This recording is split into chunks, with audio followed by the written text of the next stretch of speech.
et accrue. Donc, monsieur le préfet, monsieur le président du conseil départemental, madame la maire, monsieur le directeur, le bonheur que nous avons à être ici est intact. Ce château a été construit, comme vous l'avez dit, pour les beaux yeux d'une jeune duchesse. Ce château est finalement fait pour la gloire des femmes. Il y a trois femmes que je veux honorer ce soir ici, sans lesquelles rien n'aurait été possible. Il est évident, Madame de la Barrière, que sans vous, nous n'aurions jamais pu faire tout ce que nous avons fait.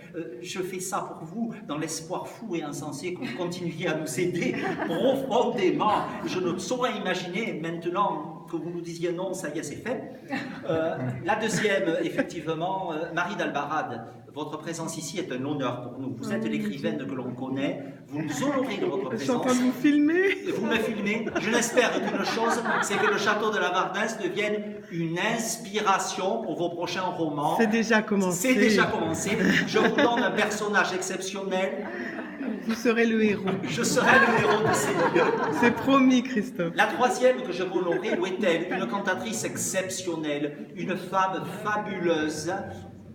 Où elle est? Ah, c'est la dame qui est... Oui, vous êtes là, madame. Vous nous avez éblouis l'autre soir. Vous nous avez enchantés de votre voix fabuleuse.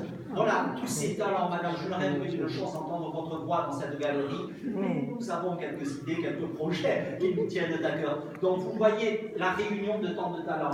Madame, la peinture, vous, l'écriture, vous, le chant, vous, le chœur, Patricia. Donc, toutes ces femmes seront longtemps auprès de nous pour ce travail.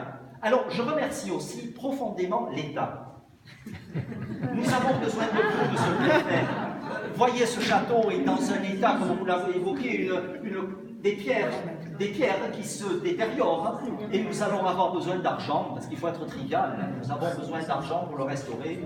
Donc, je saurais plonger ma main dans l'escarcelle infinie des fonds de l'État. Oui, j'essaie de suggérer une pulsion de l'État. Jusqu'à maintenant, la DRAC nous a suivis intensément. Il n'y a pas de raison que la DRAC s'arrête. Avec Monsieur le Président, nous avons des projets importants. Nous avons des idées mégalomaniaques. Nous avons des envies gigantesques pour faire vivre ce château. Je rappelle que nous sommes bénévoles. Nous sommes bénévoles ici. Nous vivons grâce au bénévolat de toutes les personnes qui sont là avec nous. Nous avons tartiné cet après-midi pour que vous puissiez vous régaler. Nous avons rempli les verrines. Nous avons tu fait... as tendu Non, c'est pas moi ça. Donc, nous aurons besoin de vous. La Fondation du patrimoine est déjà intervenue. Je remercie les donateurs gigantesques qui sont passés dans la Fondation. Là, vous voyez la chapelle ici, vous voyez dans quel état elle est. Ce sera la prochaine tranche de travaux que nous allons soutenir avec l'État, avec la DRAC et avec la Fondation du patrimoine, dont nous ferons appel à votre mécénat. Nous en avons tant besoin. Je ne sais pas ce que les années seront. Une seule chose, je souhaite qu'elles soient heureuses, pleines de merveilles, pleines de beauté. Je vous y invite, pour autant que nous continuions à y être. Je ne sais pas, mais en attendant, nous y sommes et profitez pleinement de ce bonheur, intensément. Merci. Voilà.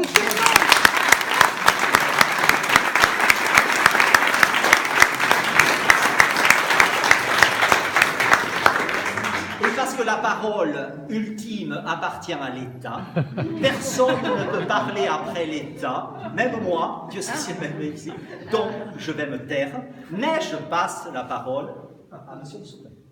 Qui n'avait pas prévu de parler, et qui se retrouve bien embarrassé de prendre la parole après Christophe, car c'est toujours difficile de pouvoir rivaliser après tant d'éloquence. Vous ne sauriez pas, c'est la vérité. Qu'est-ce que je pourrais dire rapidement?